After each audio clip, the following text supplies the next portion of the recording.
Are You Afraid of the Dark? Episode 4. The Tale of the Twisted Claw. About two boys who get a claw that grants them wishes. Never seen another story like this. I really like the way this one begins. It doesn't begin with the cut to the Midnight Society and the kids talking. It actually cuts to in the middle of another story that Eric is telling, where a black hooded creature is hovering over a kid's bed, looking quite spooky. And then immediately that story ends, because Eric, the more pompous one, doesn't have an ending for the story. So this episode starts with the end of another story they'll never tell. And I like the way, even though this is episode 4 of season 1, it's very clear that this Midnight Society has been meeting for a very long time. Episode 1 was not the very first meeting of the Midnight Society. They'd already met many times before that. And the series just starts where all these characters know each other quite well and actually make fun of each other's stories, yet we've only seen 4 stories. It's a very unique way of doing it. It makes you feel like you're really there, that these are kids that know each other. They make fun of Gary for having stories that aren't scary enough. Eric, in this case, can't finish a story, so the kids make fun of him. And the Tale of Twisted Claw is finally told by David, who does have a story. The same David that sitting next to Kristen and gave her a necklace in the previous episode. And the kids start hassling David, and of course his girlfriend stands up for him. A lot of this stuff you would miss if you didn't watch these episodes in order. So I really like that they have a continuing storyline of this relationship between David and Kristen. And this story takes place on Halloween with 2 kids, Kevin and Dougie. And they're causing some mischief. They're TPing Miss Clove, who is a witch. They're TPing her tree, shaving cream all over her car. I thought at first it was silly string, but they actually do a close-up, and it's Barbasol shaving cream. And they actually go up to the house of Miss Clove, the evil witch, and accidentally spray her in the face. They weren't meaning to, but it ended up happening. And breaking her vase. So they go home, and they've got away with these horrendous crimes of putting shaving cream on her car and TPing the tree outside her house. I never got to enjoy TPing someone's house. I always heard about people doing it. I think I even saw some other kids doing it. But I was deprived. Never got to get that toilet paper right over the largest branch and see it arc over and hang on the branch in a beautiful V shape. So on Halloween night with their costumes, they decide to go back to Miss Clove's house. There's no way she's going to be able to recognize them.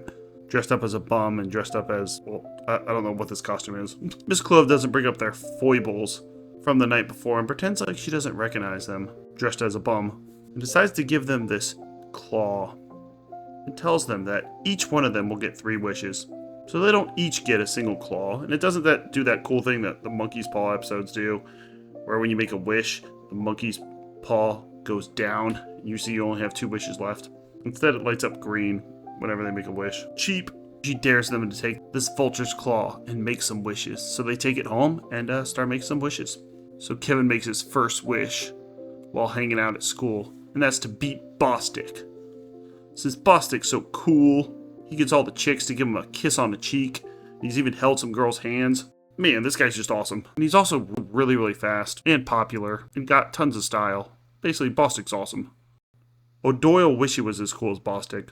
So he wishes to beat him in this race. And guess what? He is able to beat him in this race. And this episode packs a lot of stuff into 22 minutes. And comes up with some creative ways that these wishes are inevitably going to go wrong. In this case, he doesn't beat him by just being faster. No, a dog comes out of this from behind this tree and knocks Bostic over and hurts him. This episode seems to have a bigger budget than the other ones we've seen before.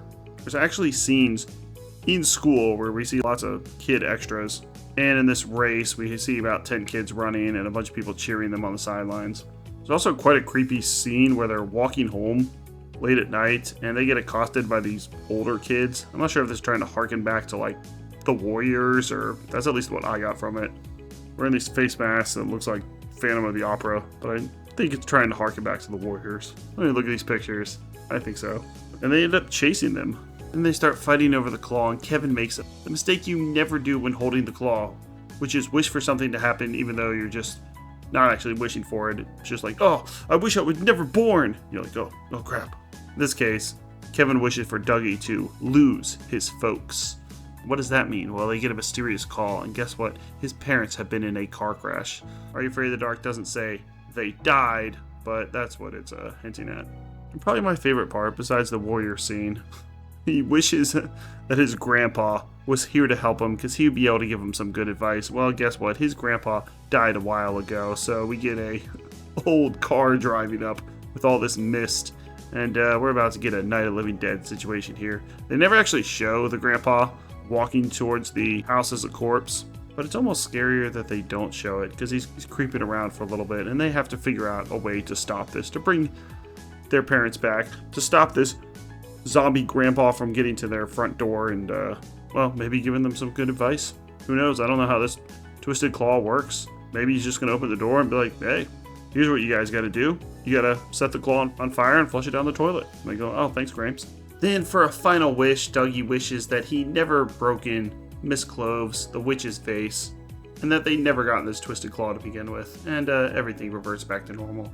Their parents come in and greet them, and the vase is at their front door with a note that says, trick or treat. So it cuts back to the Midnight Society, but unfortunately we don't really get an epilogue for this episode. They did it last time with Beth and David having a little romance, and I do wish that the ending of each episode, at least the characters said something to each other, or they had some continuing plot line, even if it was a very brief one.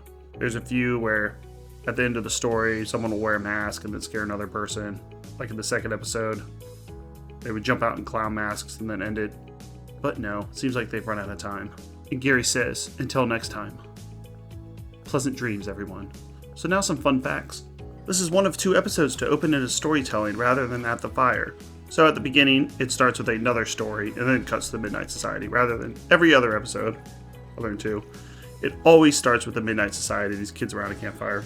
You can see they're trying out some new things in season 1, and I like it. Also, Jason Tremblay, who played the character Bostic. We also saw him in the very first episode, Tale of the Phantom Cap, and I actually did not recognize him. He was a bit of a bad boy in that one, as well. And even though it's the fourth episode to be released on Nickelodeon, this is actually the first episode to be produced. And there's a version of the episode that aired in 1991 as a preview that had a mostly different cast for the Midnight Society. In fact, like everything on the internet, we do have the original version, I guess you could say, the preview version of this episode before Are You Afraid of the Dark's aired, and it's rough. And they actually change the entire cast except for Gary. So I'll play some clips from the quote-unquote original version in 1991. You can see how much rougher it is and how the acting is so much worse, to the version we have right now in 1992 and is picked up for a full season.